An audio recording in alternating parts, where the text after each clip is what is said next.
Hello, everybody. This is Amber, host of the You Are My Sister talk show. Today is Sunday, March the 18th. And I'm here with my guest today. This is going to be a very special show, like all shows. Mr. Gregory Williamson, welcome. He's going to share his testimony with us about how he used to abuse women, what we do to contribute to that abuse if we do, which I know that we do in a lot of ways.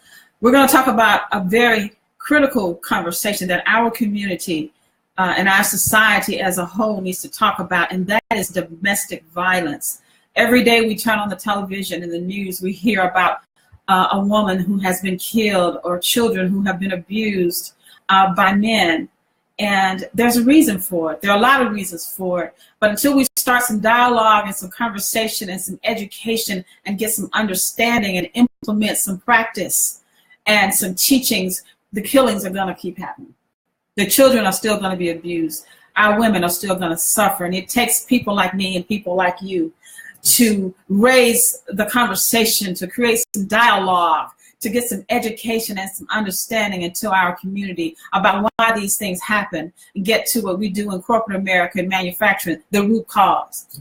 The root cause. When something is rotten at the roots, it is rotten when the fruits are bared. You know, if a tree is rotten, so are all the fruits. But before we get started, as always, we're going to listen to a song until about 6 o'clock.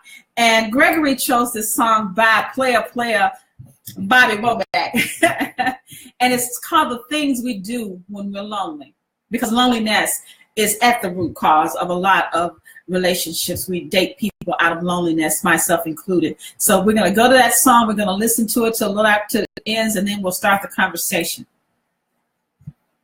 It's called The Things We Do When We're Lonely.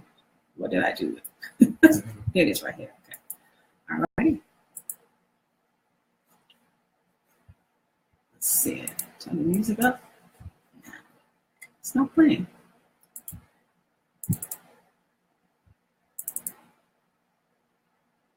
Okay, we're waiting for it to start here. I just downloaded this song. I got it down. It's an old school song. The Things We Do When We're Lonely. We're going to listen to the music until it ends, and we'll start the conversation once we get through listening to Bobby Womack. And I love Bobby Womack. I'm going to share it on your page. I'm asking everybody to please share this conversation on your page. I'm going to share it on the pages that I normally do. I drove away. And if you know this song, because I didn't know this song, Gregory told me to play it. Hi, Greg Watson. Hi, Brenda. Hi, Monet. Bright House. Marquita, she's here. Shanta Elliott, Yukon, Israel. Laura. Hi, Laura. Marquita, hi. No one was there. I Bobby Womack. wasted my time. Y'all sing it for us, brother. Much trying. All the things we do when we're lonely. Yes. Don't mean that much in the light of the day. Oh, all the things we do when we're lonely.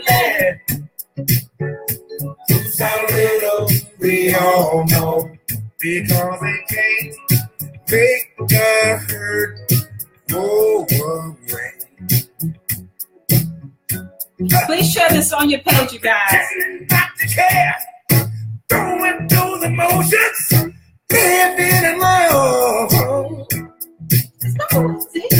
Friends come around, tell me that I'll be alright. I'll be alright, but I still speak her name, hoping that she'll hear me, but no, when she won't. Laura says, Bobby Womack. Yeah, we're going old school today. Right back to her side. I ain't got time for pride. Please share the video, guys. You're lonely. I'm in Lalawa with the city. You know what I said? I can't do that no more. Loneliness is a monster. Yes, yes. We all know. He says it proves how little we all know. Make the hurt go away. Can't make the hurt go away. Well, that's the truth. That's a good choice of song. It's a kind of mellow song. It's one of my rotation songs. Okay. And it's from the World Magic. World Magic. It's a song I don't know. I didn't know. Right back to first life. Yes. It's called World Magic. All the things they do when you're lonely. Don't seem that much in the light of the day. Hey, Shaquita. Hey, Brenda. Those are little we all know. Because we can't make the hurt. Can't get the hurt away. That's the truth. When you're lonely. We got a few more minutes. We're going to listen to this mellow song. All the things you do when you're lonely. All righty. Loneliness is at the root cause of bad relationships and why we choose the wrong people in the first place. Welcome to the You Are My Sister Talk Show, you guys. This is Yams. This is Amphra. And my guest today is Gregory Williamson. Welcome to the show again, Gregory. Thank you. We're talking about a very critical conversation today. Yesterday, or I should say maybe Friday night, a young, a 10-month-old was kidnapped or carjacked and was missing because a mother left her car running with her daughter in it. Now, you may say, what does that have to do with domestic violence? But it all ties in together in a sense that our children are being abused. Thankfully, this young man did not kill or hurt or harm this little 10-month-old. Yes. He left her in the car. So we're just starting out the conversation today with, thank God, the little 10-month-old Zoe, or Zoe, Z-O-E, was found alive, and that the young man who stole the car with her in it did not sexually abuse or kill her. He did not harm her in any way. So that's what I want to say at the beginning of the conversation today. And we're going to talk today about domestic violence, why men abuse women. I want you to make comments, to ask questions of Gregory. Gregory is here. He volunteered. He was on the show about a month ago, him and his partner, Marquita, about their business at the time. And I asked him to come back on to just share his testimony about how and why he used to abuse women. Are you from Memphis? Tell us a little bit about who you are before we get the conversation really started. Yes, I'm originally from Memphis. You had one of your guests, Arthur Brian Tillman, on. Yes. And we actually know each other. Okay. And we're actually from the same area. Yes. Brian was from the Claiborne home. Yep. I was from the Foot home. In South Memphis. In South Memphis. Yeah. I grew up on 4th and Vans, yeah. which was a known prostitution corner. That's what he said. He called it a hoe track. It was the hoe track. And I lived actually on the whole track. Wow. He said he did too. So, but he's younger than you. He's younger than me. Yeah. He came up in the 90s and you came up in the 80s. He didn't get what I got. Okay. I'm a little older than him. So, okay. And then where I lived, I could look out my window each and every day. Okay. And see prostitutes, pimps, okay.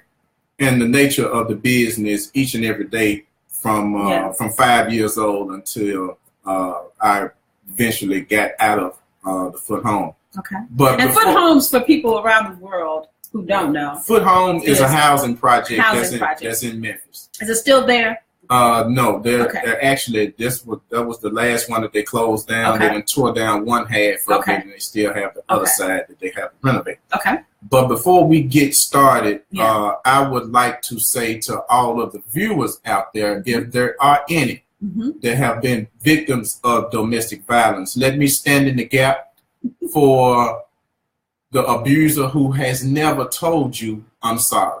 Okay. Let me tell you today, I'm sorry. For the choices that was made. Yes. That could have been other choices. Yes. Better choices. Yes. But so you're apologizing for the abusers who have abused men and women and who are still abusing to this day. Okay. So I'm one of those people. Okay. I'm actually one. I was a victim as well as an abuser. Okay. So because it is a two-way street. It's a two-way street. It is a two-way street. But we have to also understand it's just not a male thing. Yeah. Women are abusers as well. Yeah. but generally, yes, it's a male-dominated action. Yes. And domestic violence, the description that I read, and you guys can correct me, because it has many legs. Yes, yes. But at the core of domestic violence, and it's called domestic, really because it's relationship driven. Right. A relationship between a man and a woman, or men and women. When one or both are violently attacking or abusing or hurting each other in some type of physical, mental, or emotional, and sometimes a financial way that causes pain and can be deadly. That's why it's called domestic. Yes. And it's not domestic, say, when neighbors get into it with each other or people who don't know each other. Domestic means the two people are related or in love or involved in some way. Right. Okay? And it is a crisis in America. Yes, it is. It is a crisis. It is a crisis worse than drugs, in my opinion. Would you say? I would say it can be equal to or leads to, depending on the drug, but domestic violence has different facets of it. Yes. So let me just ask you then, for our viewers here today, the question is why men abuse women, and every man has a different reason. But in general, in your experience, what would be one of the main reasons that a man feels he has to physically hit, hurt, attack, abuse a woman? Let me take you on a little journey. Yes, let's go on that journey. This is a journey of a young man around 4 or 5 years old that moves into an environment where at the point in time a young boy, 4 or 5 years old. 4 or 5 years old gets introduced into an environment where violence against women was the norm. I believe I'm speaking of myself. Yes, and that's all you can speak at this point. I grew up on the prostitution track, hoe track, as you may call it. Yeah. As we mentioned earlier. Yes. Each and every day, I saw some form of domestic abuse. You saw men. I saw men abusing women, whether it was the pimp abusing his prostitute, or whether it was a neighbor. Hitting, you mean fighting in some type of violence? Is that what you're saying? It was, when it comes to the pimp, it was more violent, but it was also verbal as well. Yeah, okay. But I had domestic violence all around me. Okay. All so that is your norm. That was your, like Brian told us, it's what you saw every day.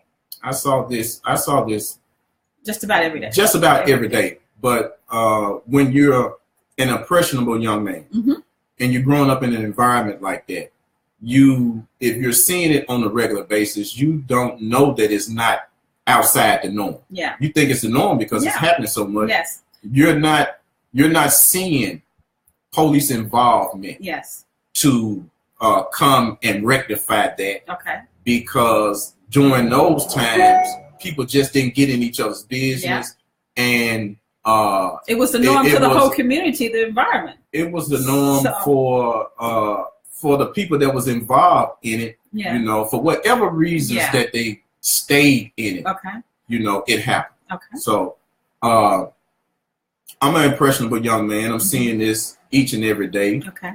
Was you seeing it in your home also? I saw a few bouts with it with my mom and some of the guys that she dated. Okay. Did you grow up knowing your father, with your father in your life? No, I've never met my father. Okay. So then you were in a single parent home? Single parent home. With your mom, your grandmom, or just your mom? Or just my mom, my sister, and my brothers. Okay. How many altogether? Sisters and brothers? One older sister and 2 younger brothers. Okay.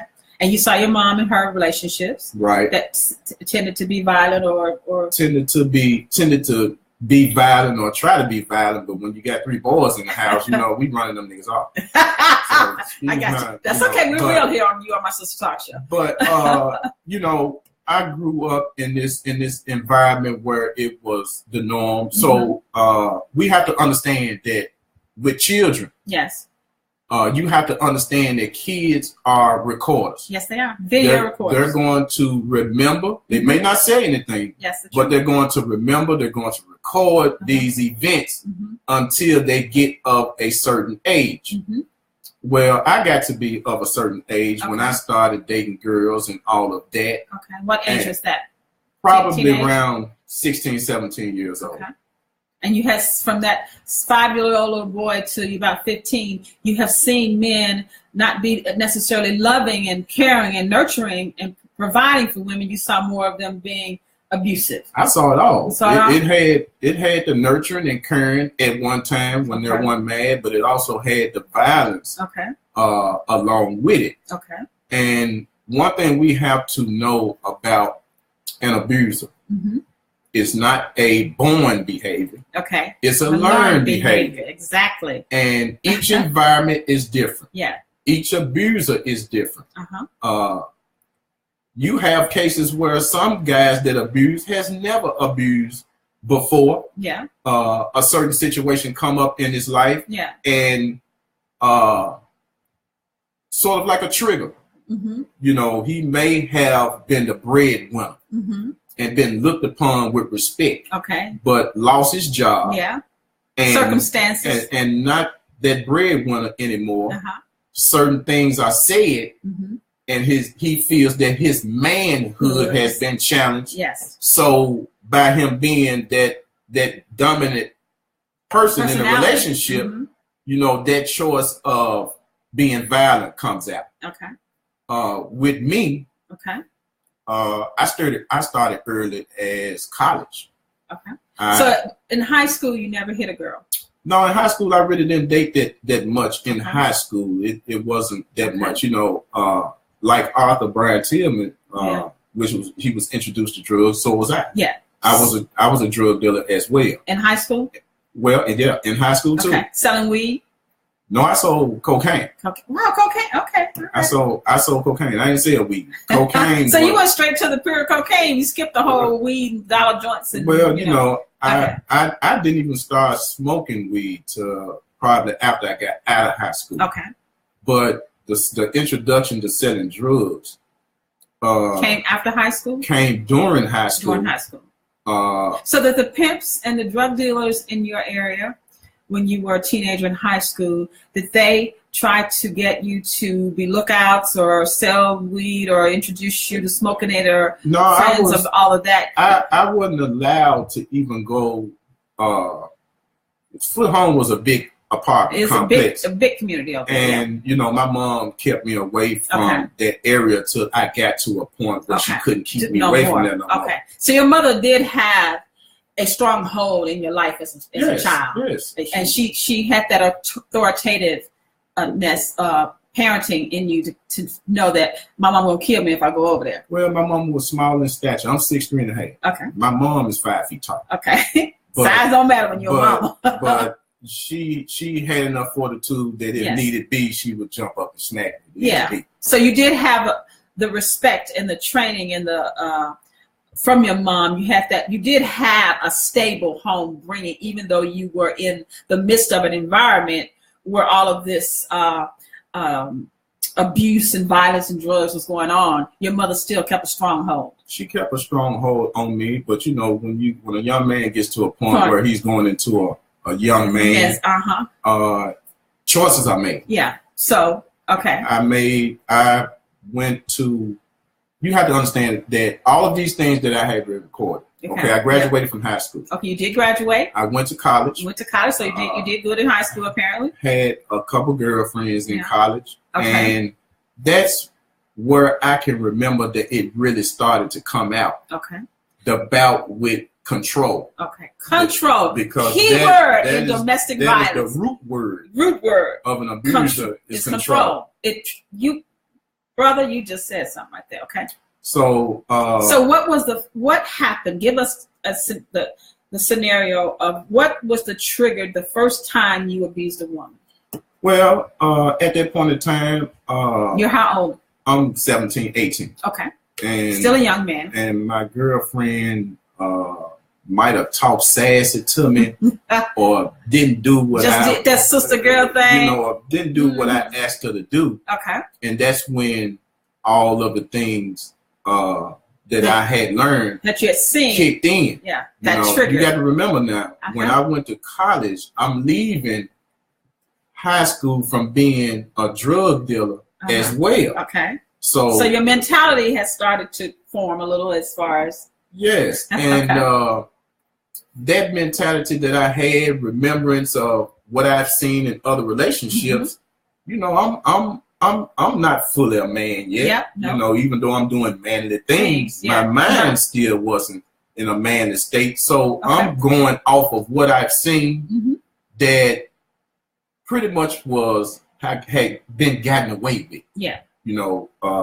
And you didn't see nobody pay I didn't see nobody pay the price or anything like that. So, to have, for some men just get caught up in so much male pride. Yes. That it's the ego. That they feel that, I'm the man, I control the relationship. Yes. So, you don't do what I want to do. Yeah. Then the choice of abuse is one of those things that is used to gain control in the relationship. It starts off with, some verbal talking, you know what I'm saying, cursing you out. Yeah. It may start off with a shove to put a little fear into you. Slap. Then it gets to the point where those tactics don't work, and here comes the slap, you know what I'm saying, and things of that nature, which I did with at the 17. with the women that I was dating. Yeah. So you thought because they didn't do as you thought they should in whatever way it could be. Right. That the way to control them, to get them in line, is to inflict some type of pain on them. Inflict some type of fear. Fear. Okay. Fear. Fear can come mental. Yes, it can. It can come physical. Yeah. Because first, I think abuse in most situations, I believe, kind of before the first hit, if you will, or slap, comes with the verbal. Okay. Let's talk about this. Let's talk about that. With abusers, ladies, you have to understand this. Okay. Especially when we date. Okay. Let's take the time to get to know the person we are dating. Yes. You have to dig into this guy's background and find out what this guy has done, how he treats his mama. Hello. How he treats women, period. You have to find these things out before you just go gung-ho into a relationship with a guy. Now, an abuser is going to listen. Start off being the sweetest guys, women that you would know. And they're going to listen to you. Yeah. And most times you're going to pour your heart out to this person because, mostly we want to be in a relationship. Yes. Loneliness. So you're pouring out a lot of the things that you've been through already. Initially, first few days. So he hears these things and he records these things. That's the truth. So when it gets to a point where he's won you over. Yes. He knows that you have accepted this type of behavior from past relationships. Say it. So when it comes time for him, it's going to be a gradual thing that's going to build up to what he feels you have already conveyed to him that you have accepted from somebody else, even though you broke up with the relationship. Yeah. He didn't hear nothing about you call the police on him. He didn't hear nothing about you had him locked up. Yeah. Your daddy didn't pull the shotgun on him. All of those things. Yeah. Now let's look at this side of the page. Okay. So let's pause right there. I like to break it down here because what you're saying is, as women, when we initially meet somebody, right? Typically, most people, if you really have that energy and you like that person, instant attraction, whatever that may be that you're attracted to, most people have sex within 48 hours. It happens, yes. Myself included. That's my lessons learned. Not getting to know the person. So you're saying, because we rush into a relationship. All of us do at some point in our lives. I've done it. Yes. And because that first meeting, that chemistry that you have with someone initially is what I really call organic and authentic, but people come with problems. Mm-hmm. People come with baggage. I mean, heavy baggage, mental baggage, emotional baggage, spiritual baggage. So the person that you really meet that first day, that's just an illusion. It can be. You know, I'm gonna tell you something now. It can be an illusion, but it can be generally who the person is. Yes. It's just in that moment. But it's just that certain things has happened in a person's life that they have not healed from. Healed is the truth. And this is the part that I want to say about the opposite side of the abuse. Okay, so now, on the woman's side. On the woman's side. Okay, so you told us about the man, right, and how he's listening, right, and we poured out our soul. The last man I was with, me and him broke up because he did such and such, and you just skip the rule. All right, okay. And you tucked all that away like a trump card. You're gonna wait to play at a later date. Right. All right. So the woman's side. The woman's side is, what about, just like me, I came from the foot home. I came from the projects, and this culture was normal. Yes. What about the young lady who grew up in the same environment that I grew up in? Say it again. Okay. What about her? What about her? Okay. That's all she saw too. She saw men abusing women. Men abusing women. Mm-hmm. She thinks that that's the norm. So when she gets into a relationship with a guy that's like that, she feels that that's the norm. Say it, brother. So we have to understand that you have to peel back the layers of the onion. Yes. And find out what is the root of the people that you date. Yes. Now, just as you mentioned the 48 hours of sex. Yes. Let's get this understand, audience.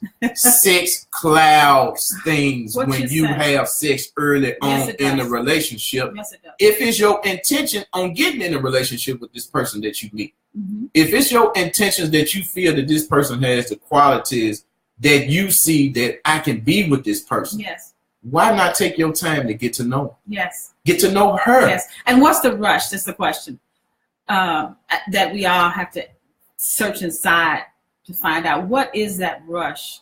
Is it a natural reaction because you have sexual chemistry with somebody? Because good sex and good love have nothing to do with each other. I have a theory. Okay, what is it? I have a theory that like-minded spirits seek out each other. I believe that.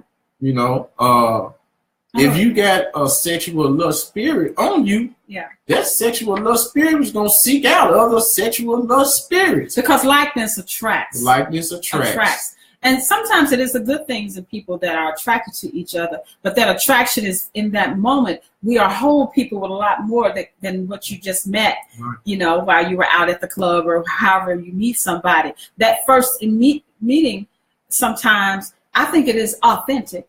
I think it is organic, but because we have so much, if that was that person's grand sum of his or her life in that moment, that would be one thing. But him or her comes with a lot of life experience, especially as you get older. So the person you meet in that instant, he probably was genuine. She probably was genuine. But as you get to know him, like, oh my God, he got 10 kids. There's a reason he got 10 kids. There's a reason she got 4 baby daddies by 5 different men. You know what I mean? I didn't say 4 babies by 5 men. I'm going to give an example of my life and like-minded spirits hooking up. Yes.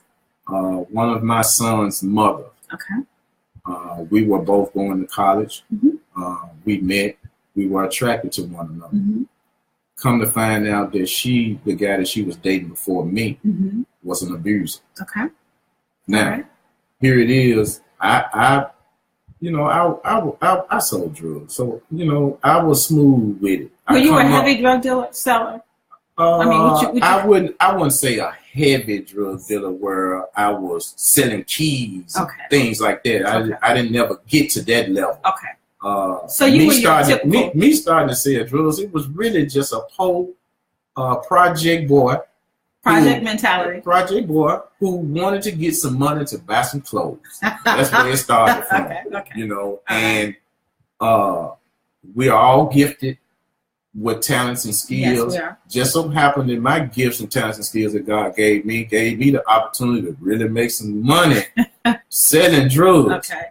And that can cloud your mind. Yes, it can. But in a situation with me and my son's mother, with her being in a relationship with a guy that was an abuser, I had to run that guy off. Okay. You know, so he was still in her life when she was trying to leave him, and he wasn't trying to let her go. Okay. And did they have kids together? No. Okay. So didn't have any kids. Okay. So I was like that savior. Yeah. You know, but you just like I stated that I knew that she had been in an abusive relationship. Mm-hmm. So we ended up having a son. Okay. And, you know, didn't see eye to eye on a lot of things. Okay. So, you know, a lot of... Did you have a son within a short period of time after the meeting?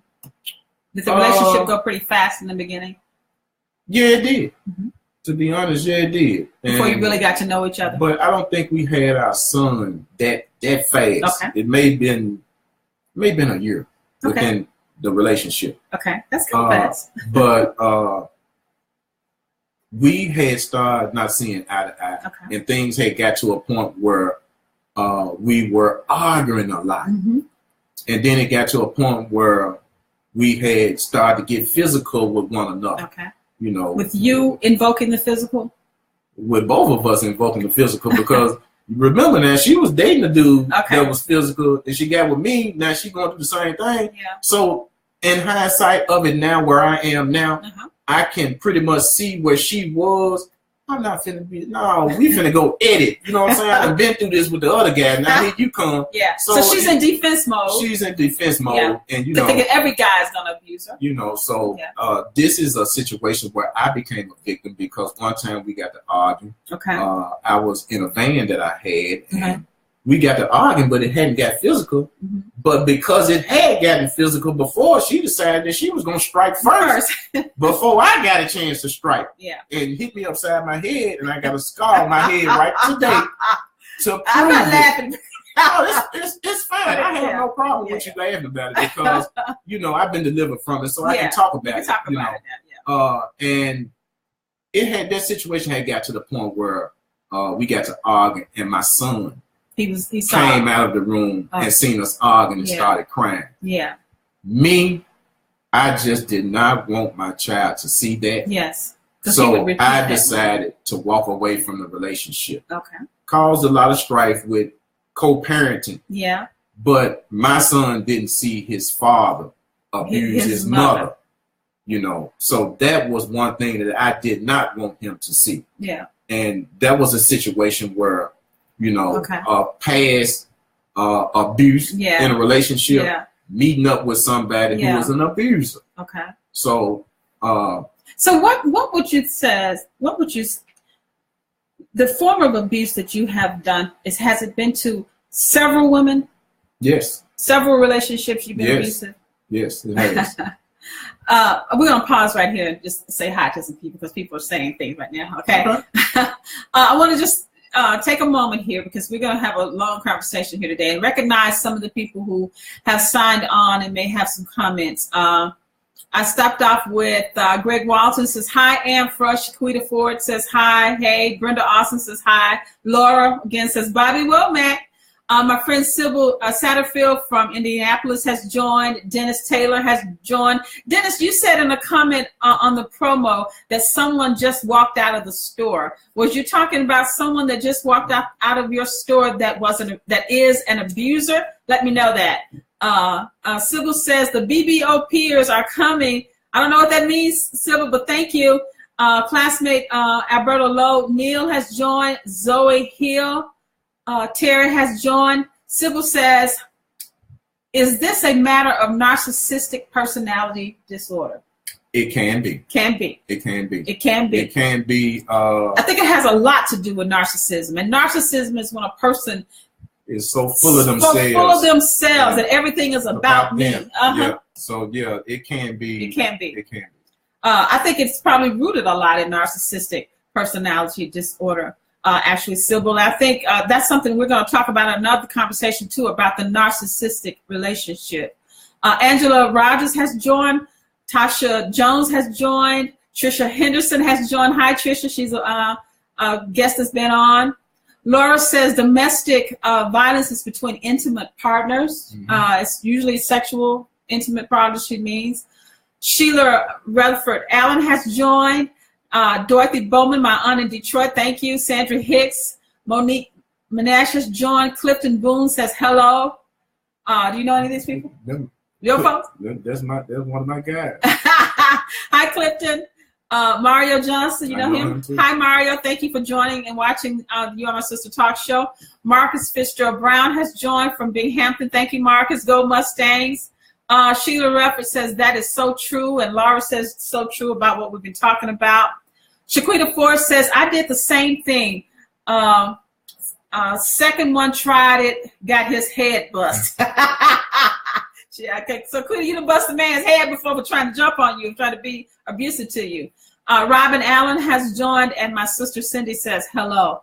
Sybil brings up a good question about narcissistic behavior, because I just, while I was in Detroit, was involved with someone who's so narcissistic. And my son's father, I was 19 when he abused me. And just to give you a little bit of history, and I'm writing my bio to tell about this, and the reason why I really want to have you on, because you are the first man that has ever, just wanted to be transparent that I've met. And people wanted to know from an abuser's point of view. But I grew up and saw my mom and dad, their relationship was, I won't say it was a domestic violence, but my dad used to drink every weekend. Come home, they get to fighting on the weekend. They make up on Monday and back and forth. And I remember my granddad telling my dad, Leroy, one day, what you're doing to my daughter, someone's going to do to your daughters. And I didn't get that as a young girl. And then I grew up, and I'm 19. I'm in love with Cameron's father. And his abuse came because of the way I looked. You know what I'm saying? I was too pretty for him, I think. And the abuse started, and it got so bad. And for me, the way I contributed now in retrospect that I know, it was what I had seen my mom forgive my dad. My grandmother forgave my granddad, because that's what he was trying to tell my dad, that someone is going to do this to your daughters.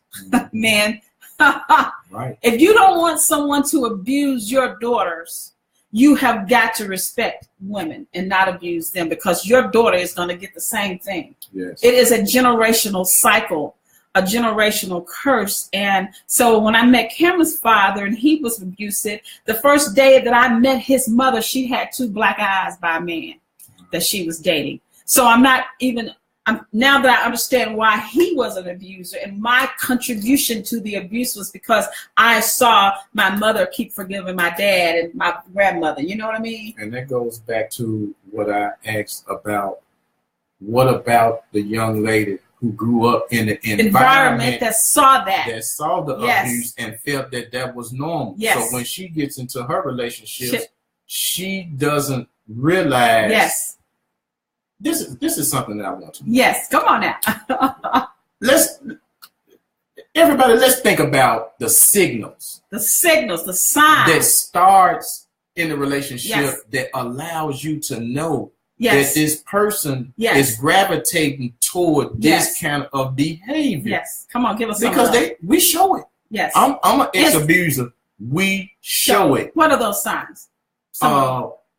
We get ticked off at small things, things that you wouldn't have gotten ticked off with in the beginning in the wooing process of dating. Okay. When I was trying to come up with you, those things weren't no problem. But now that I done came up with you, I got a problem with that. Yes. So there are always signals that we have to pay attention to, but a lot of times we ignore those signals for whatever reasons that we have, ladies and gentlemen. Yes, give us some of those signs from men. Women, he's going to tell us some of the signs that men instantly give to let you know that they are abusive. Controlling. Sometimes, words can slip out in the heat of the moment. Like bitch, hoe, things like that. Little things in the beginning. In the beginning, when it was just respect for you. And now all of a sudden, the verbiage is starting to degrade. And it's starting, now when he gets mad at you, he's demeaning you. Yes. You know, yes. It's getting to the point where he's now trying to fashion you. Mm-hmm. Manipulation is one of the viewers have said. Yes. It's a form of manipulation and a form of molding you mm-hmm. to be able to mentally know when he is getting to a point where he's getting angry, mm-hmm. the look. Okay, the look. You know, you could be out. You know, y'all could be out. Yeah. You know, at a function. Yes. And you talking too much, mm-hmm. or you in some other person's face too much in his time, and he give you that look. It's that look. That look lets you know that it's gonna come a time later on that we finna have a conversation about what I felt you was doing mm-hmm. that disrespected me. Mm-hmm. And it can be something small, it could be minute yes. things. But when it comes to an abuser, mm-hmm. it's not gonna be long before it sheds that mask. Yes. That mask gonna come off with an abuser. Yes. And it's all about what you start to accept. That's our contribution. If you start accepting the fact that, oh, he just called me out my name. Yeah, he just is playing. You know, he's going to escalate from name calling. Yeah. And the manipulation and the tactics and the things are going to start to escalate depending on what type of abuser he is. Mm-hmm. He might just be a mental abuser. Mm-hmm. You know, that he's one of those guys that has learned how to manipulate a person's mm-hmm. mind mm-hmm. to the point where he finds out, like I said in the beginning, all your little dirty secrets. Yes. You know, the things that because you felt comfortable with him in the beginning, and right. you told him everything right. about you and your weaknesses. Right. And he checked those in his memory bank. Right. And he stored them for later use. So a manipulator, a narcissistic right. manipulator. So those are things that we have to pay attention to.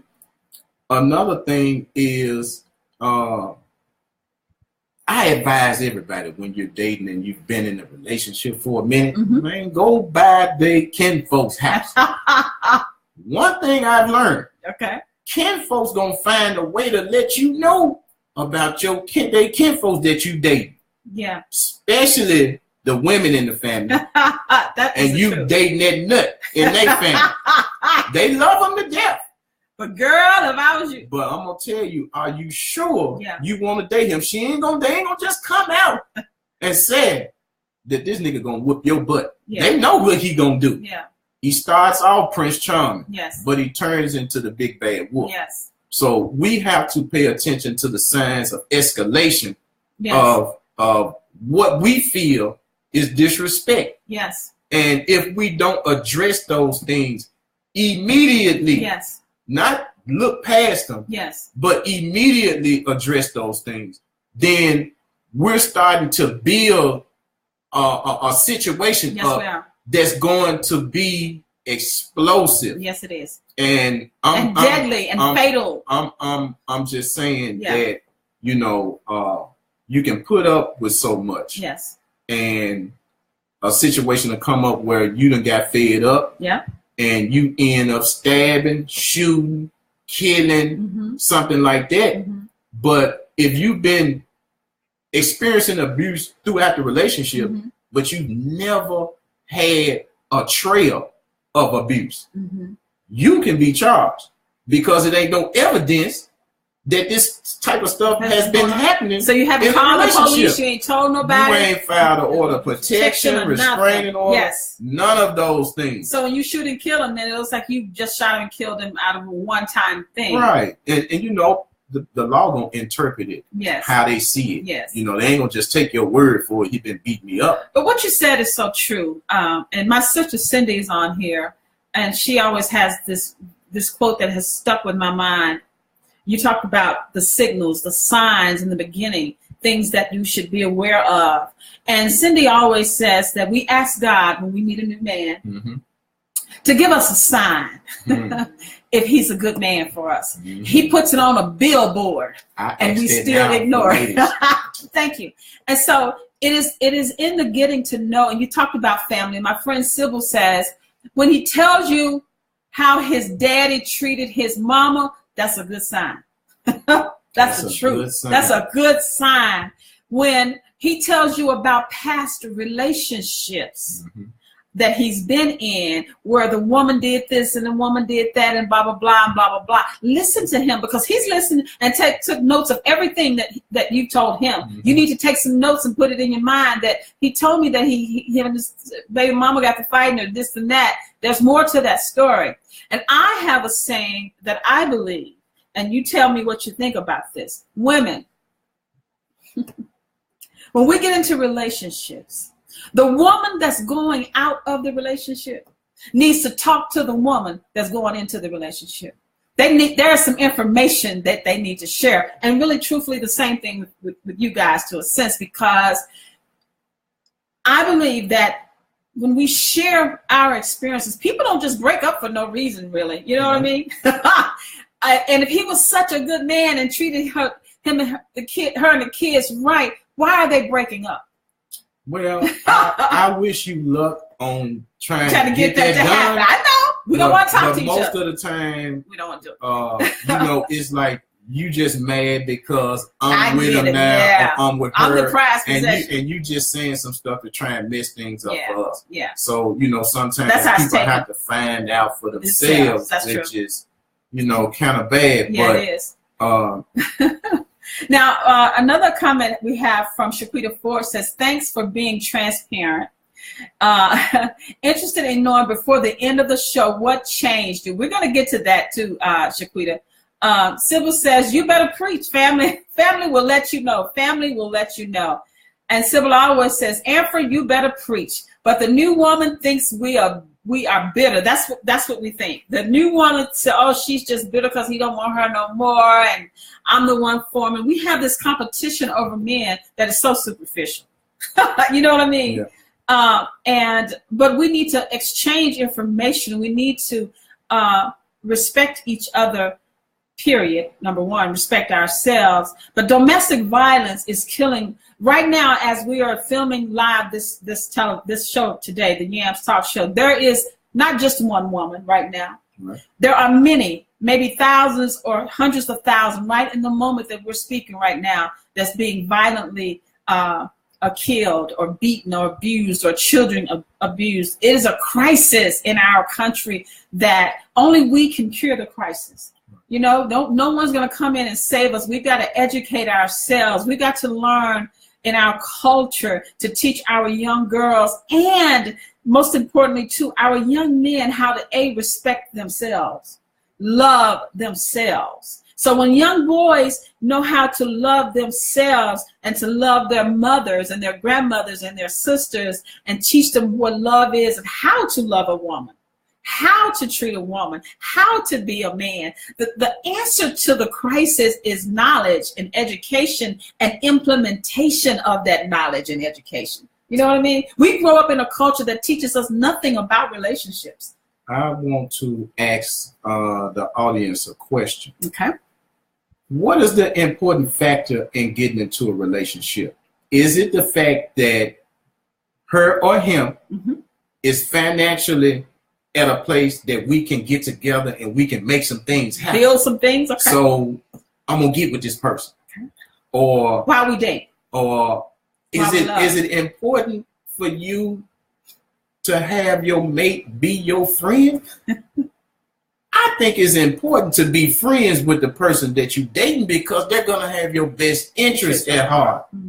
You're not going to be able to get to a friendship if you haven't put your lust spirit down. That's the truth. And getting caught up in sexual relationships skips all of the dating process of you getting to know this person, because now that you done gave the prize up, ladies or men, that's the truth. Now that you done gave the prize up, you on the fence of you might be a booty call.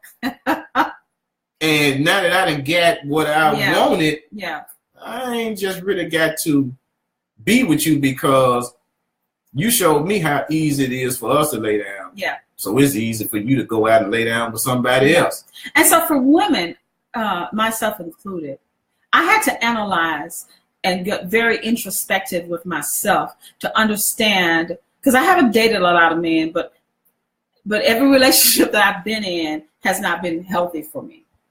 And so I had to say, what is it about me? Because these men don't know each other, have no clue who each other are, and I don't share all of that information, truthfully, when I date somebody, because it's such a deep past that I don't want to talk about. But I had to say, it's something about me and what I'm drawn to that I don't know if it's because of a generational curse. I still haven't figured the answer out, because I've come from a domestic situations in my family. There's so much history in my family of women being abused that we don't talk about in the Boyd family or the Jones family. But those cycles keep repeating each other. But I ask myself today, I'm 56 years old, what do I want in a relationship, or do I even want a relationship? And what do I want? What do I have to give? What I won't take? What I won't accept at this point in my life? You got to have a plan. You got to go into a relationship knowing who you are, what you want, and more importantly, what you don't want and what you don't accept. That's very interesting, because a lot of people don't ask themselves that question. Yeah. Me and my business partner, we have Marquita Circle of Light Transformation Center, which is a domestic violence and failure reentry program. Yeah. Through our work, we have found out that most people that are in these kinds of relationships are in these relationships because of what they have seen, been around, raised up with. Yes. And believe it or not, we attract those things that we have been around or been involved it's like something with. It's the laws of attraction, the spiritual laws of attraction.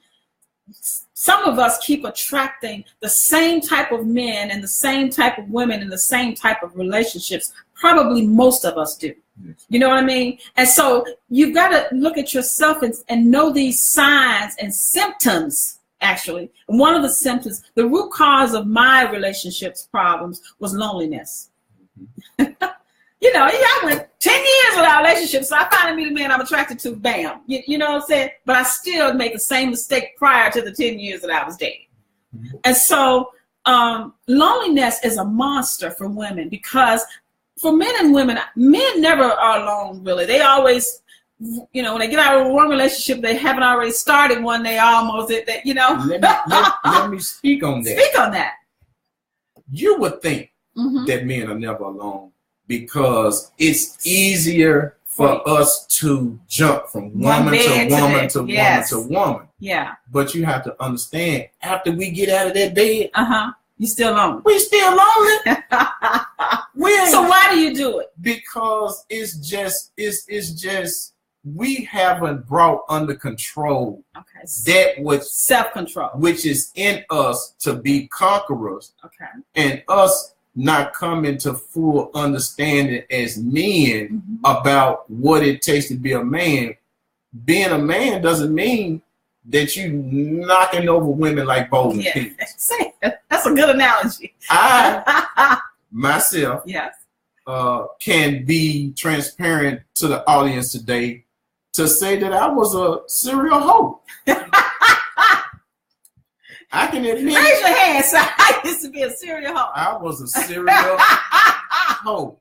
And I was a church hoe, so we're good. You have to understand. Whose phone is that? Is that my phone? That's your phone. See that? Nobody will never call me until I don't even know what it is. Let it keep ringing. It'll stop. Okay. Now you got to understand. I come up. You was around, a serial hoe. I come up around pimps and prostitutes, players. Now listen.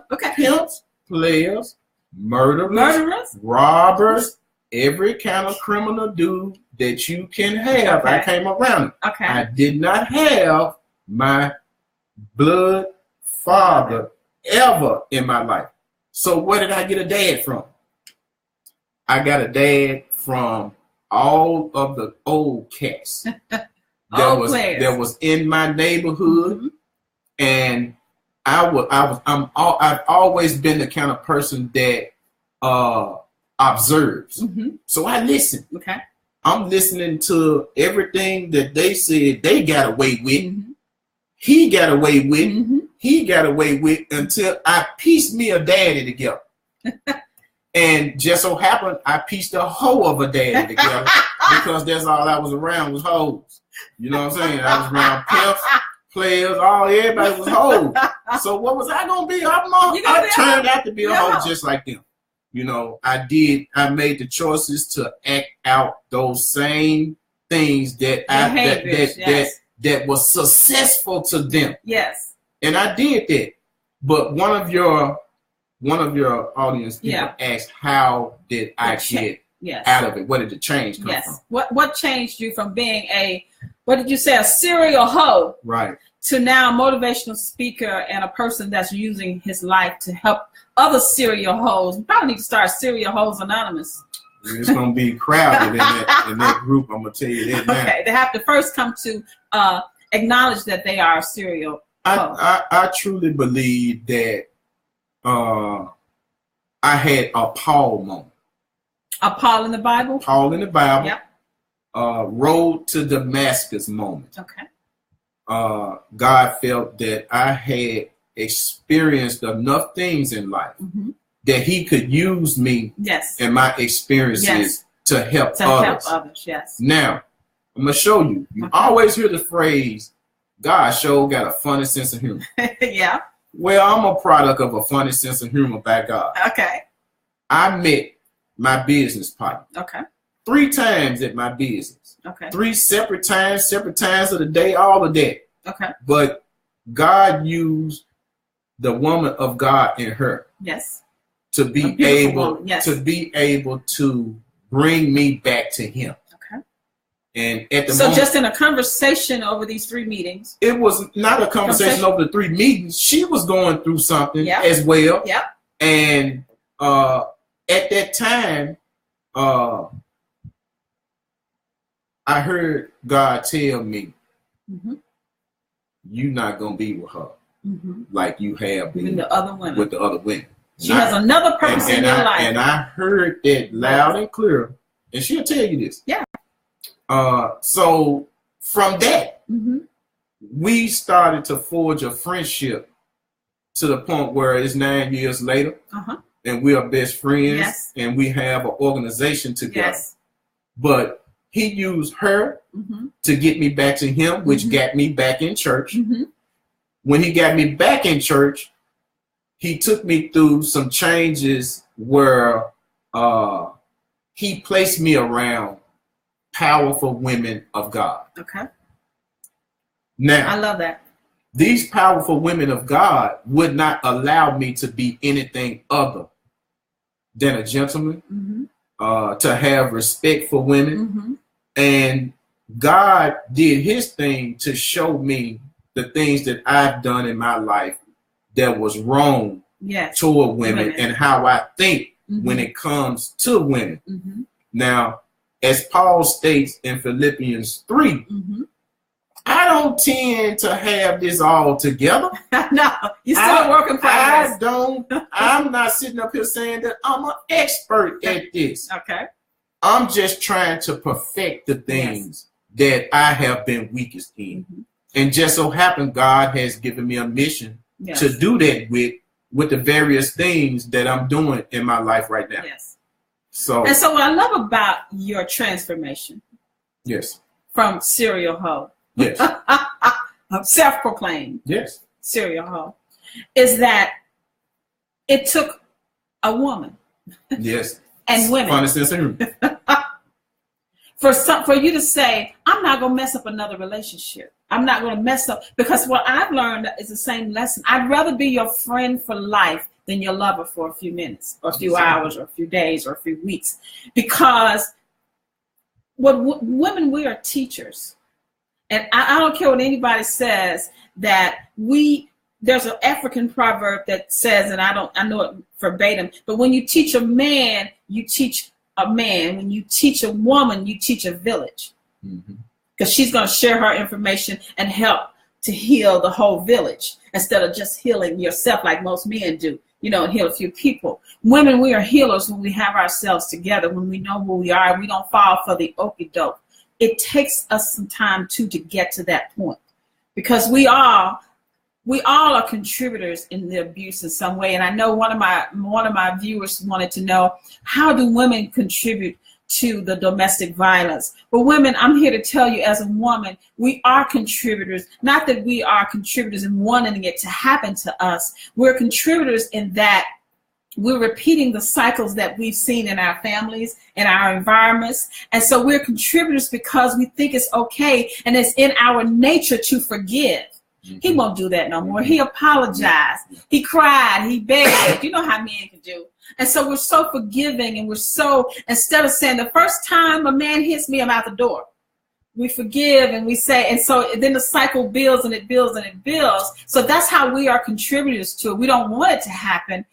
We don't even understand a lot of times why it happens. But the more we get to know who we are and what we want and what we won't accept, we can grow and we can train our daughters and our sons how to love themselves and how to love each other.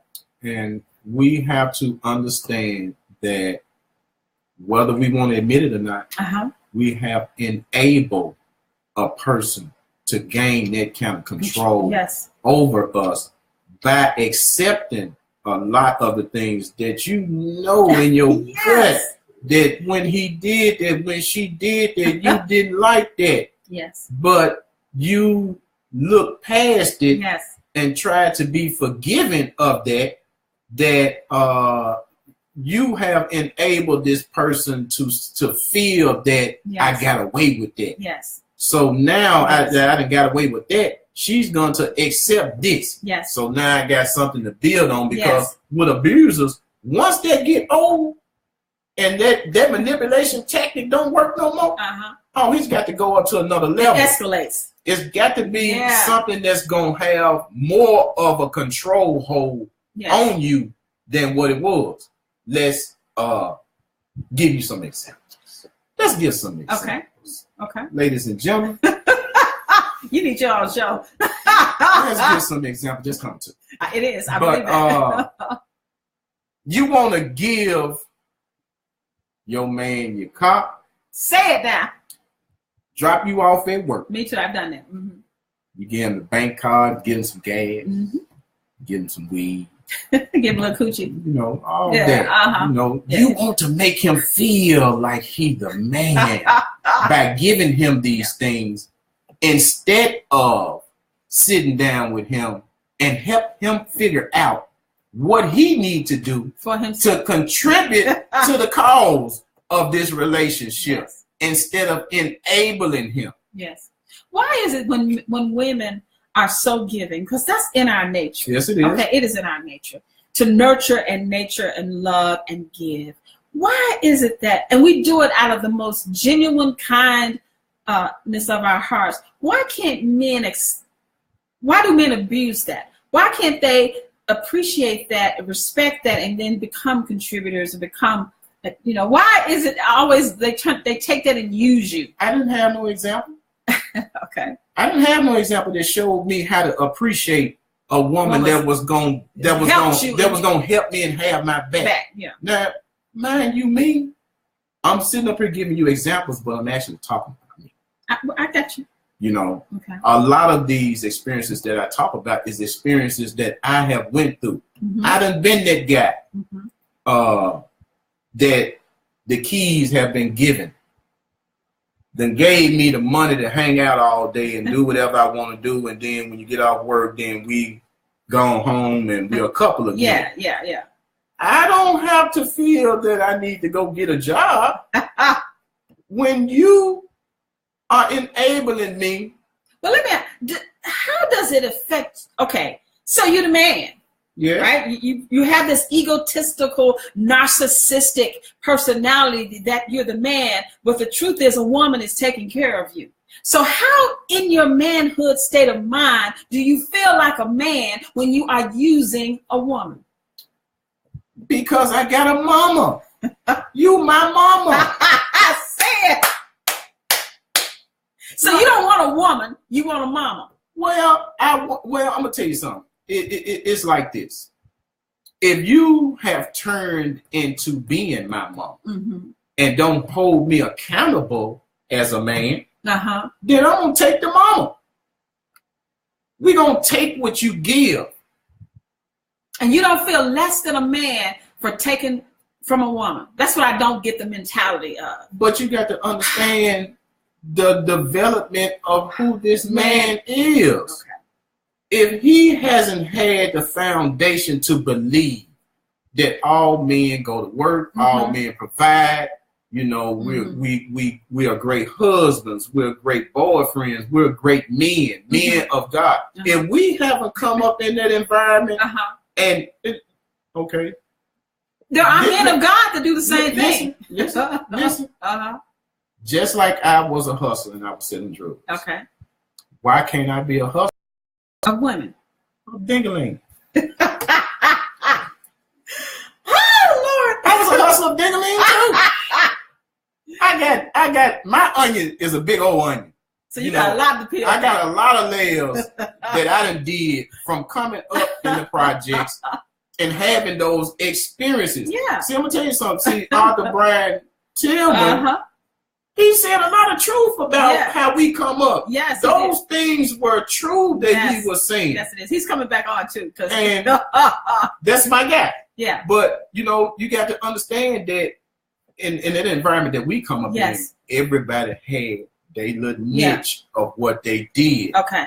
I just was a young man that I could. This was me at 6, 7 years old, looking out my window, because my window had a direct eye line to the whole track. Wow. So every night I seen 12, 14 prostitutes, pimps and Cadillacs lined up, and all I heard going to sleep was, "Hey!" Flagging cars down. I'm looking at them get in the cars. I'm looking at them go in the alley. I seen things that most folks didn't know I was looking at. They didn't even have a clue that you I was witness to crimes. Yes. All of that. Looking at that crack of that window. Yeah. You know, hoping that my mama didn't come in and catch me looking because I supposed to been asleep. And you were recording it all. And I'm recording all of this. Daydreaming on the day that you could be that player. Now, let's get this understood. Okay. I grew up in an era where El DeBarge, them type dudes, was the shit. Okay, them light-skinned brothers. Now, excuse my French, y'all, but I have to be honest. I have to be real with it because I just want you to get the effect of it. Okay. El DeBarge and Red Dudes. Yeah.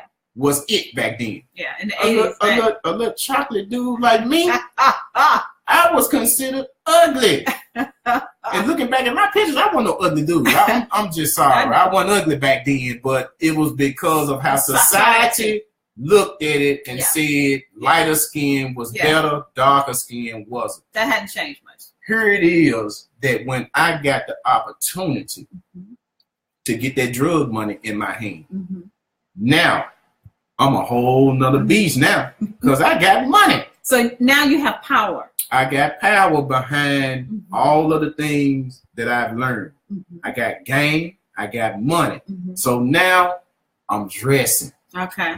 So you're confident. Your ego and your pride. I done got my confidence. Yeah. I got my first car when I was in the 12th grade. I bought it cash from selling drugs. Drug money. Okay. So it wasn't anything that a 30-year-old man could do that this 17-year-old couldn't do. So you were the man. So remember now, I grew up on a pimp hoe corner. I got game enough where I can date older women. Older women that showed me things. They done showed me how to manipulate women. What I can get away with. Wow. You older know, as in you're 17 and they're 30 or 40 or? Let's say this. Yeah. I was 14 years old and my first sexual experience was with a woman that was 26. That was my first sexual experience. Okay, that's deep. And from that point, that sexual experience made me feel this tall because I felt like she did me instead of me doing her. Because she has some experience under her wing. Looking back at it, she raped me. She could have went to jail. She raped me. Yeah. You know what I'm saying? True. She raped you physically and raped you of your innocence. But actually. by being a young man, it felt like a conquering thing. Mm-hmm. I conquered this older woman. Yeah. I conquered this older woman. Yeah. But in a sense, she made me feel like still I was a little boy because she knocked my socks off. That ain't funny. I'm just. Oh no, it's funny. I can laugh at it now. Yeah. Because, but I said that to say that it was the beginning of the monster that I came to be.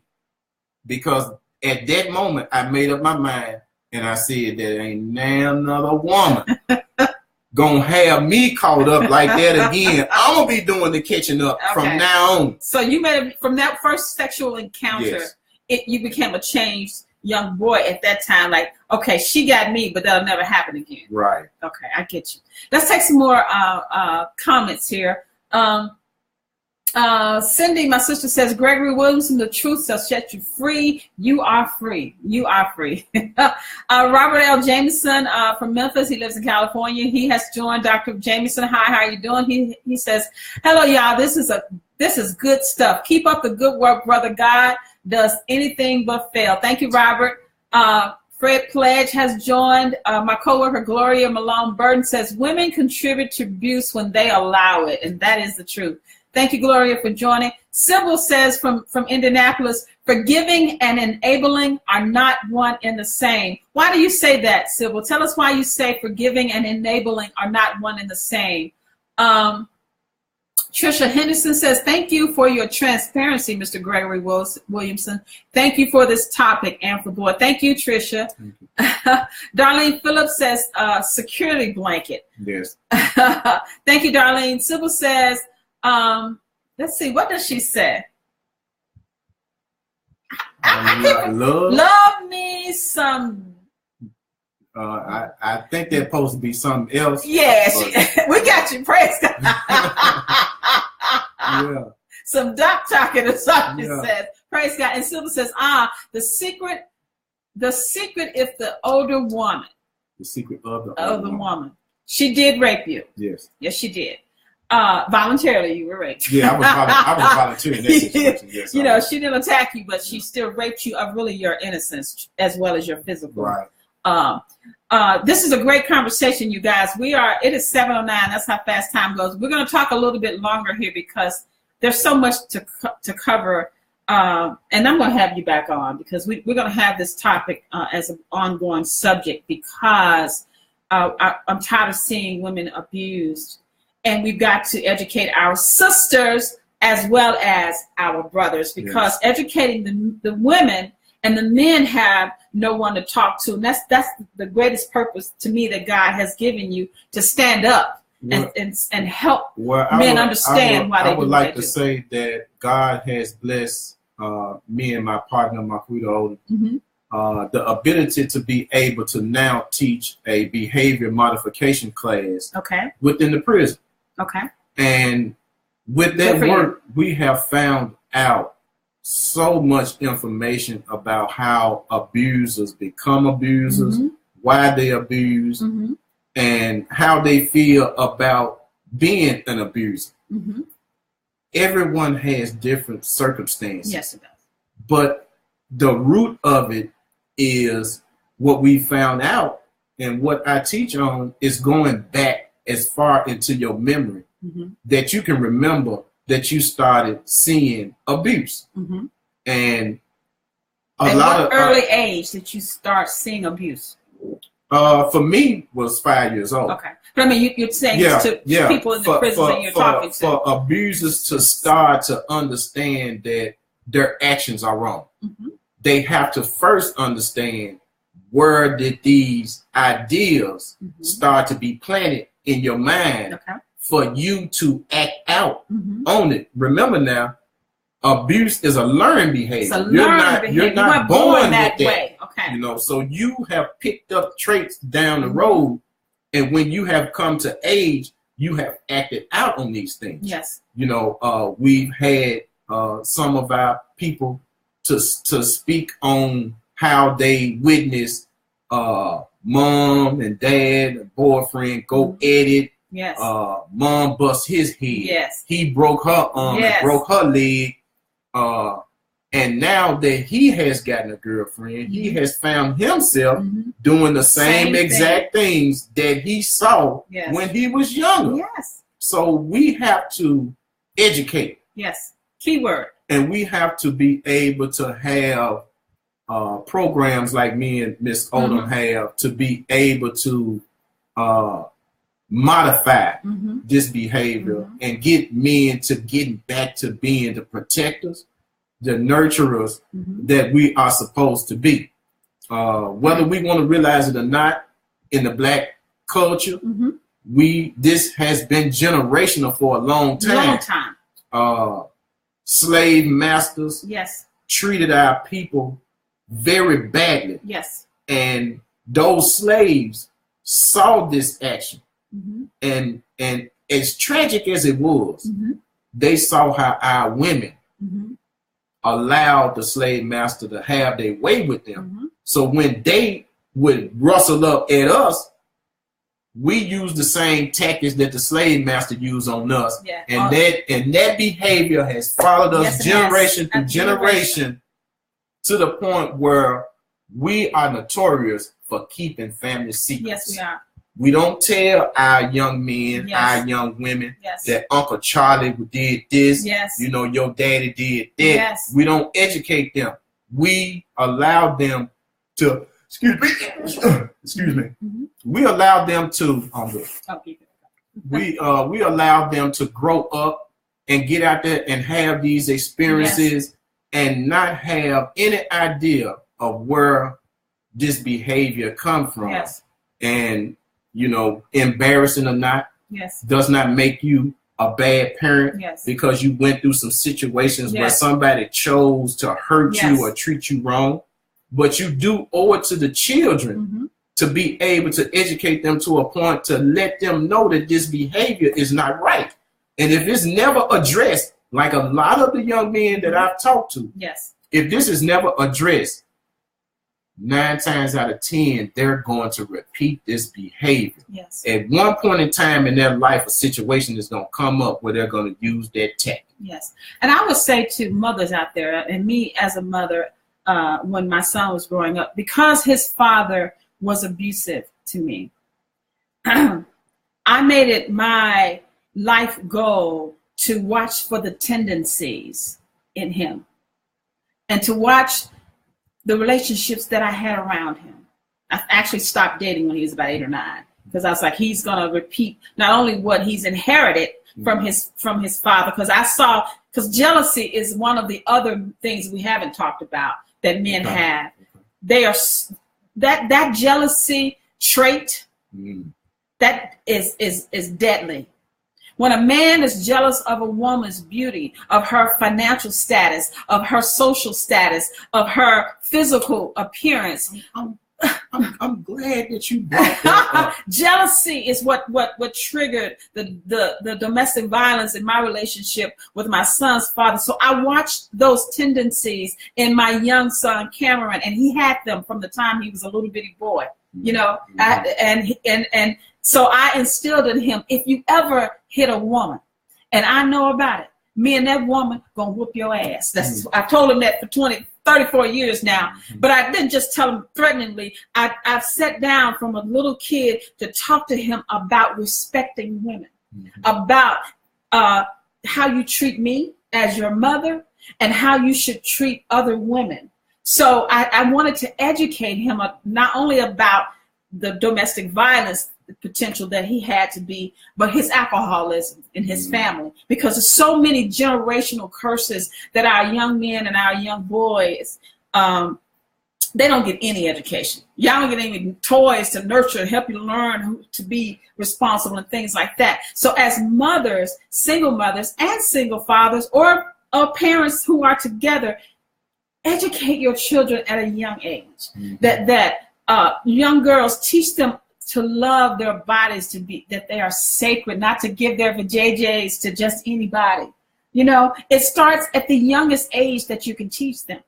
You know, and jealousy for me has been something that I've stopped dating because I'm tired of men being jealous. Jealousy is a root cause of a lot of things. I want to speak on the jealousy part of it. The characteristic of jealousy. I dealt with that in my abusive nature. Mm-hmm. Because I went to college. I was a smart guy. Yeah, I can tell. I came home one summer and got back with the wrong crowd, and I dropped out of school. Okay, out of college. And more money on the street than in college. It was serious money. Yeah. When I came right back to the area that me and Arthur Brian Tillman grew up in, okay. I got around my fellow guys. Yeah. And that money was flowing so heavy that I seen some money so fast that school was the last thing on my mind. Uh-huh. But in a sense, even though I was having a ball, mm-hmm. I had money and I'm talking about women and cars and I'm just, I'm on top of the world. Mm-hmm. I still felt bad about myself because I'm in a profession that I can't elevate and be respected mm-hmm. by society or the law. Yes. So only people who respected you were the fellow people doing what you were doing. That's in that circle. Okay. Now, outside of that, you had insecurities. Now, I always kept myself up. I've always been a nice dresser. Mm-hmm. So me meeting women was never a problem for me. Okay. And I've always been attracted to professional women. Mm-hmm. So professional in that you're selling drugs and they got a corporate or some type of job.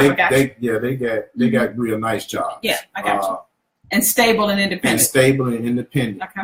Now, my money mm-hmm. in the drug game could match theirs any day. I got you. So I could hold my own. I got you. At that point in time. It wasn't about the amount of money. It wasn't about the amount of money. It was but yours was illegal money, yes. as opposed to theirs was illegal money. Now, in the beginning, they never knew that I sold drugs because I didn't carry myself as a drug dealer. Yeah. You looked nothing like a drug dealer. I didn't wear the big gold chains and all of those kinds of things. I like to dress nice. So I was like I was under the radar. Yeah. You know what I call you? I have a poem, not about you specifically. You was a thug in a suit. Yeah, I was. Thug in a suit. I was. Yeah. I can remember I used to be on the dope track and I had a shirt and towel. I looked like an insurance man. Yeah. That's selling crack. Thug in a suit. Yeah. So, but it came to a point where I felt less than a man mm-hmm. because I could not be honest about what mm-hmm. I did. Yes.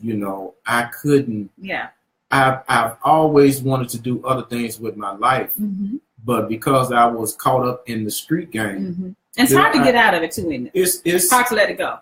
Just like the people that you're selling to, mm-hmm. you're just as addicted to the money as they are to the drug. Good point.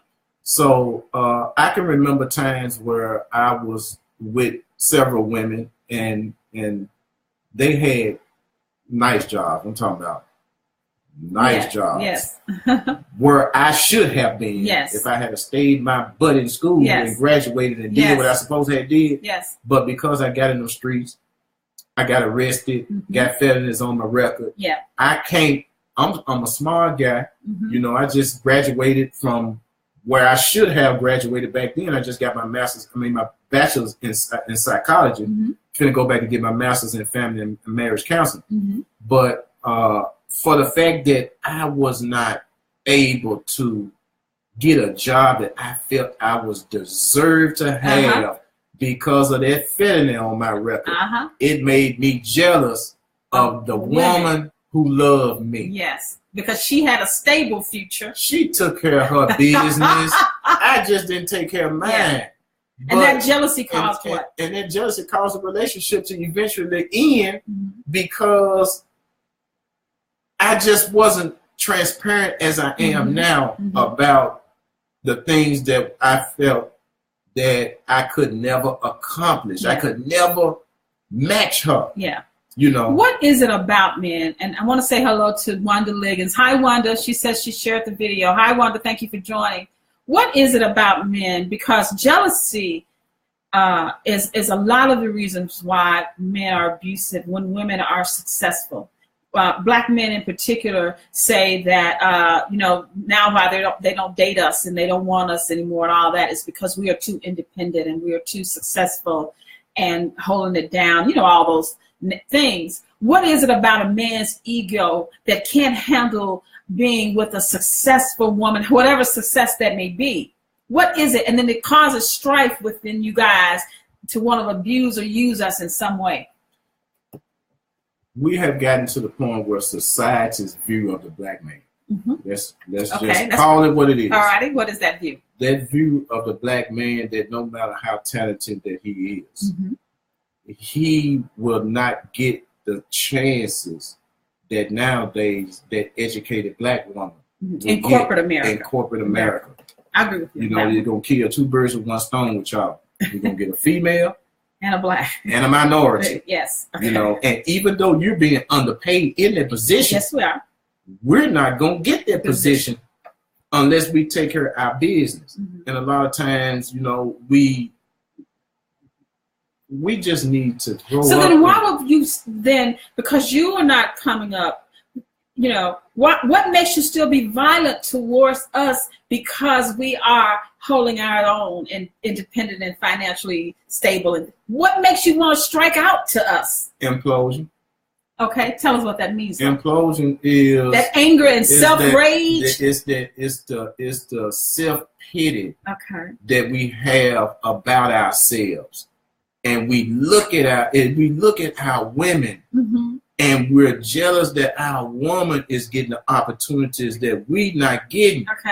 And it's implosion. And when you get to that point, you know, the first person that you take that anger out on is your intimate partner, which is our woman. Yeah, okay. And I don't get it. You got to add that part along with other things in his life, experience wise. Okay. That's why I say you have to take the time to get to know a person when you're dating a person, because a lot of these things will come up and you can deal with these things. Okay. You know, a lot of times we date women, no matter how successful y'all might be, mm-hmm. y'all might have been through some things. Yes, to get to that point. And have, I'm talking about in relationship wise, that has built yourself up to be independent to the point where it may seem to come off at him like you more than him. And that male pride is not going to allow you, being the weaker vessel, to talk down at me like I ain't nothing because you got this going on. But that's not always the case. Women, we don't tend to do that. It's in your mind. Oh, you think you're some because you got a degree. You think you're some because you got such and such. Like I said, is how we feel about ourselves. There you go. You know, it don't always mean that you done something. Yes. We might have been in our feelings at that time that you done said something and we done took it the wrong way, and before you know it, you know what I'm saying, it done gone there. Yeah. You know, so... Yeah. So there's so much in so many levels, you guys. It's almost 7:30, and we're way over our time. Sybil Satterfield in Indianapolis says, we must not let the colonizers' standard of success be our standard. That is the truth, Sybil. That is the truth, because we're as a woman who is successful in my own right. Yes. I'm rich in my own right. I'm wealthy in my knowledge. Yes. Okay. And I am happy with who I am. Okay. So, but that does not mean in a relationship that I'm more than you. Right. That I think I'm above you as a man or anybody as an individual. I am just who I am, and this is where I am due to the decisions that I've made to get here and the sacrifices. Why you guys can't appreciate that and we put our two together, you know what I mean, and build from that, I will never understand. I know I had a problem with that at one point. It took it took life-changing events in my life for me to gain confidence as a man. First of all, God taught me how to be a man of God. and to get me to understand that when I take a step, God will take the next one with me. Okay. I had to come to an understanding that I didn't trap myself in my mind with felonies that I got on my record. Okay. I had to figure out that I got to find something that's going to circumvent them felonies. Yes. So I went to barber school. Yeah. Okay. Barbering led me to own my own barbershop. Okay. Barbering led me to own my own supply company. That's right. Barbering led me to meet my business partner that we got a nonprofit. Yes. Barbering led me to get my degrees. Yes. Barbering led me. God used one platform. Yes. To get me to a point where let's use numbers for a minute. Okay. Let's say that I make 40,000. Okay. And you make 70. Okay. I'm secure enough in me. Okay. That I'm not gonna knock you because of your advancements and your success in life where you at. Yes. I know that at the point where I'm at, I'm comfortable that I'm doing something. I can contribute to a relationship, and I don't feel less than a man because my woman makes more than me. Because I don't, baby, look. Let me tell you something. You can make 150,000, honey. I can make 25. I'm still gonna treat you the same way. That's your money. It ain't mine. But here's the bigger thing: 70,000 and 40,000 together is 110. That's right. You know what I'm saying? Right. So if being a man or manhood should not be based on how much money you make. Now, if you're out there in the street and you ain't contributing nothing, that's a whole nother conversation. Now, let me speak. It shouldn't, but it does. But what is the standard barrier for me? Yes. I'm supposed to be the breadwinner. The breadwinner. I'm supposed to make the most money. I'm supposed to pay the bills. This is what society has placed on the man, and that's pressure. Yes, it is. All in itself. I'll give you that. So when my woman is the breadwinner, now it's like I done took my part off and given it to her, and take her part, and she gave it to me. Now we done switch roles. Yeah. That's where it comes in. That's where the conflict comes in. The roles have been changed in somebody's eyes. Yeah. You know, if he can't accept the fact that his woman makes more money than him, then he's got a problem with role reversal. Yeah. And it's really, to me, the role reversal is the thing, but money shouldn't not be the determining factor if you're the man of the house. But that seems to be who makes the most, who brings home the most bread is the breadwinner, I guess. Can we just be honest? Yes, let's be honest. That's what we're doing. Look, all women ain't making the man feel like the man of the house. And y'all getting that money, y'all, not all. I'm guilty of that too. Like, some of y'all, you know what I'm saying, stick your chest out. I made this money. You know what I'm saying? Yeah, look, I'm paying these bills up in a minute. If you don't like the way I'm putting it down, if the role was reversed, those words wouldn't be said. Yes, that's so it has to be an understanding yes, it is. Of how things are going to be in their relationship. You know, and the other thing is respect is everything. Yes, it is. And as we close this conversation out here, because we could go on and on, you know, there's this thing that black men say that black women, we don't need y'all because we're holding it down for ourselves. Yeah, I've had some conversations with some guys on that subject. And so I want to say on behalf of all the black women out there who are watching this show and sharing this show today, that we do need y'all. We've never stopped needing our black men. What we need from you guys to do is to love us, number one, unconditionally. Number two, respect us. We need you to do that. We need you to man up and take care of your kids and your family. We need you for that. We need you to become and to be the men that God created you to be. We do need you. So just because we are working, we're independent, we're self-sufficient, does not mean we don't need you. We cannot survive without you, and you cannot survive without us. We need each other. Okay. Our young kids, they need you.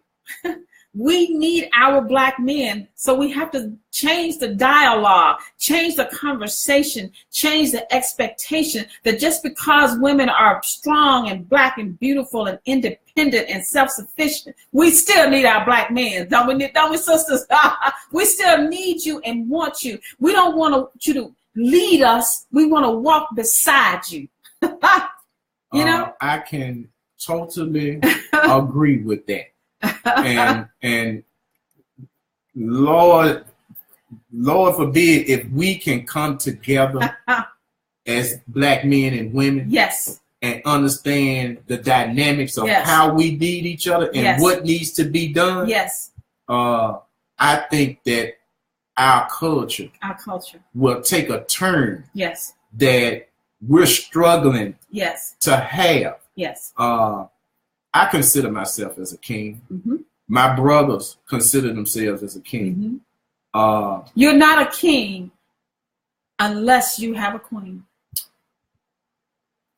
You can be a king without a queen. Just what I mean by that is it's gonna be lonely in the kingdom. Yeah, and a queen is not a queen unless. What I'm saying is the namesake. Yes, we have to have one to have the other. And so.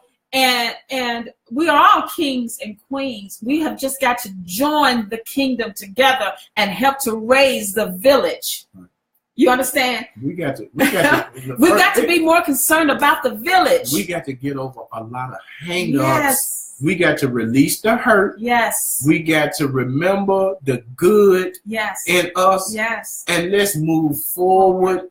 Let's allow each other to fulfill the roles that we're supposed to fulfill in our relationship. It doesn't matter who makes the most money, as long as the money coming in the house. Same house. You know, so when we get to that point, we can have a very strong culture of how the Black family used to be. Yes. You know, so I'm all for it. I'm for it too. You know, I'm a champion for women's rights. At one point in time, I can say that I was a male chauvinist. Okay. But I truly have a heart for the women, and I just. Do you see us differently now? I see you very differently. How do you now. see us now, as opposed to how you saw us? I've had the opportunity to be around powerful women, to be able to learn to listen. A lot of men don't listen. When we listen and understand that you have a heart, and we listen to your heart and understand that you struggle with things too. You know, I've come to a point where I can accept those things now as a man. I used to be an arguer, and by not listening, I didn't allow the women in my life to fulfill themselves to be who they were.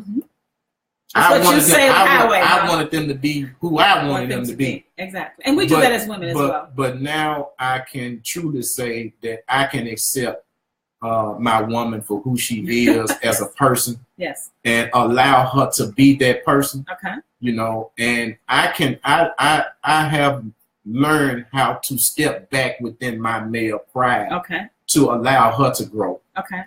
And two people grow together. And two people work together. Because we're losing the thing about the Black family dynamic now is that we're still being controlled by white supremacy, believe it or not. And part of the white supremacy and the residuals of slavery is to divide and conquer Black people. The more divided we are, the more they still have us enslaved.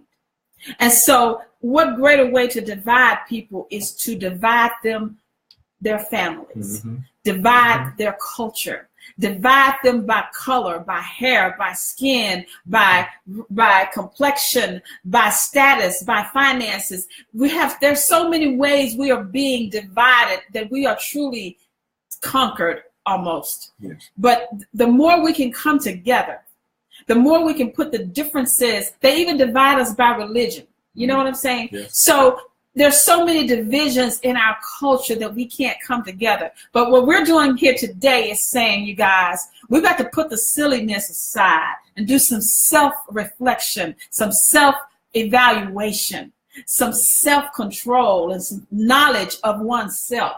When you get to know yourself, that is when you get to know God. That is when you get to know God. As long as you don't know who you are, you don't know who God is, God's power, because God can't use you because you don't know. You know all about him, but you don't know about you. So we've got to change the dialogue, and we're going to have more conversations. I'm hoping to have a forum, a physical forum, where Black people, Black men and Black women can come together and air out some of this, what we're talking about here, how we can save our village. Because our village is under attack. Our village is under attack. And the next generation of children, they're not going to make it. That is so they are true. Not going to make it, y'all. So we're not going to have anybody to take care of us as we age because we have destroyed our own village. We've destroyed our own village. And we've got to become village builders. We've got to get back to the elders running the business of our village, and our young people respecting the wisdom of the village, of the elders. I'm an elder now, and I'm teaching. Yes. You know what I'm saying? So as we close this show today, there are no more comments. Look at the love. We're about way past 7 o'clock here. We'll read a few more comments, and we're going to close here. Wanda Liggins says, yes, amen to that. Sybil says, I'm Sheba. I got a caravan of gifts for my king. Thank you, Sybil. She says, preach. Wanda says, until we realize our identity. Yes, yes. Sybil says, this is why I have rejected numbers. Exactly, Sybil, because numbers dictate status. Yes. And status divides people. Yes. Sybil says, smiling, and Sybil says, I'm in, Amphra. You're in for this dialogue, this forum that I'm trying to put together here soon for Black people to come together, men and women, and get back to loving ourselves and loving each other. You got any closing words you want to say? I just want to thank you for allowing me to come on your show and have this conversation. It's a much needed conversation. Much needed. And I look forward to the movement. Yes, it's a movement. It is about us, you guys. And I want to say to you, thank you too, because thank you for coming and sharing. I feel like I've been knowing you all my life. We're family now. We're hooked for life. Yes. You and Marquita and Laura at the YWCA. Because when we understand that at the end of the day, we're all we got. That's right. We are family. And if that don't sink in with you, nothing else will. Your family, we are family, and it's time for us to protect the village, to educate the village, to re-educate, in some cases, the village. And the village is our young boys and girls, so that there can be no more domestic violence, no more kids killing, robbing, stealing. You know, we've got to end it, and it starts with me, it starts with you. And this show, the Yams show, it is not about me, y'all. It is about us. It is about us. I thank you guys for joining. We're going on to 8 o'clock almost now. We're going to have you back on soon because we need to continue this conversation and a forum that I'm going to try to have eventually, hopefully before the year is out, one of several forums about how to bridge the gap between the relationships between Black men and Black men. We need our Black men to come back to the village. Come back the kings that God made you to be and love us as Black women, and we learn how to love each other. But this is Amphra. Thank you for watching. I will see you next Sunday. I'm not sure who my guest is going to be. I've got several people lined up for next week. I got to choose one, but I will see you next Sunday. Thank you for joining. Please, please, please share this live feed on your page. We need the word to get out more about the talk show. How can people get in touch with you to speak or to, you know, come out and talk to them about some of the things that you do? You can contact me at my organization. Email address is circle22@gmail. What is it? COL. Sorry, my business partner is over there. COLTC22@gmail.com. Okay. Email me. Either me or my business partner. Okay. We get our emails on our phone. So just get in contact with us, and whatever way that we can be a help, we'll be more than happy. So you can also reach him at his Facebook page. You are Gregory Williamson. Gregory Williamson 1234@gmail.com. Okay.